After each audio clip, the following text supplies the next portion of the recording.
जय मिथिला, जय मैथिल, समस्त मिथिलावासी की जय हो।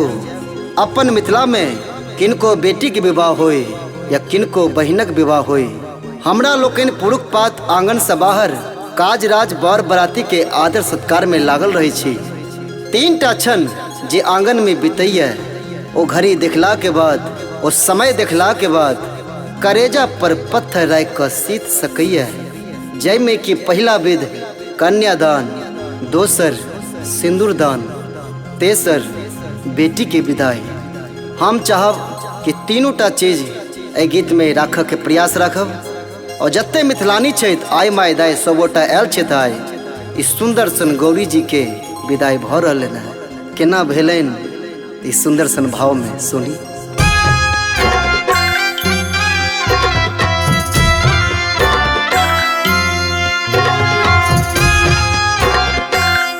सब सुन रहल छी विजय एंटरटेनमेंट्स के प्रस्तुति।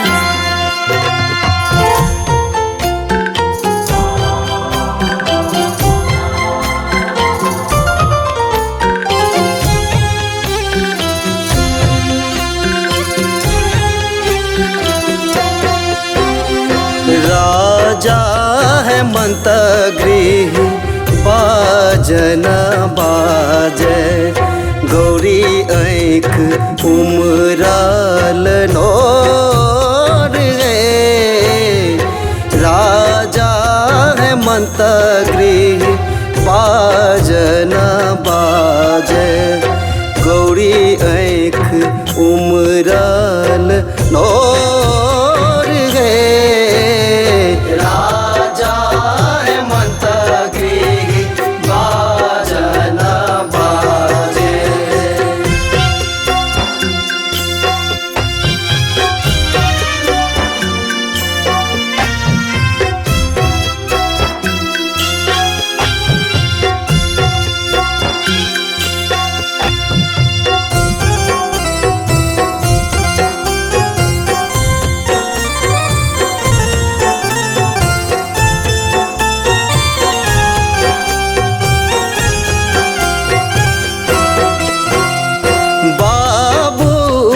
बाबू एना नहीं भगाबू, आही को होइए बिरान।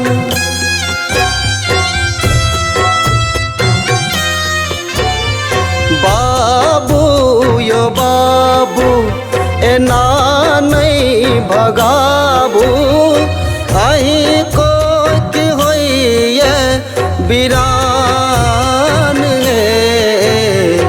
बाबूजी बेटी से कहे छथिन, बेटी के बेटी सिया मोरी बेटी, बेटी के बेटी सिया मोरी बेटी। जुने कानू छूट जाते प्राण है। राजा है मंतगृह बाजन बाजे।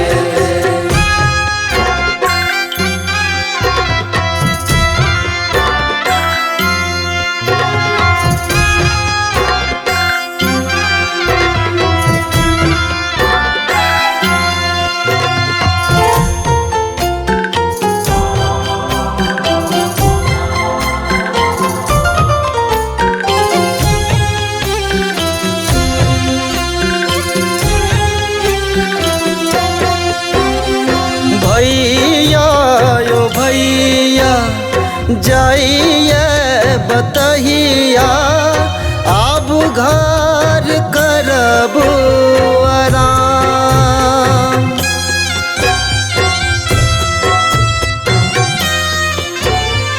भैया यो भैया जाइए बतहिया, आब घर करब आराम यो।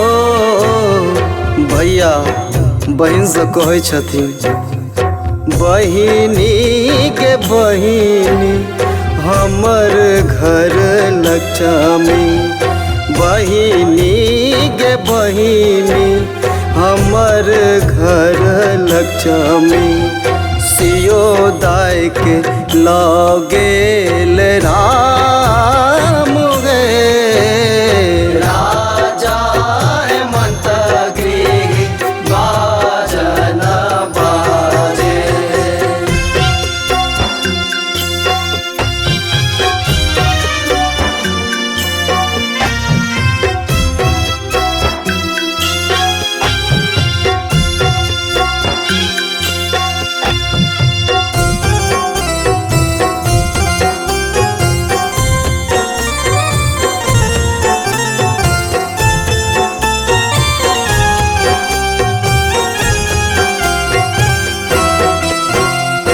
माई गे माई करई ने विदाई तोरा सन के है तैयान।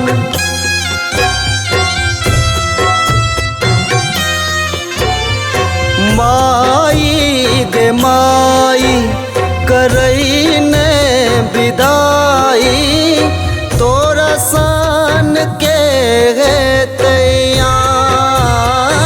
गे।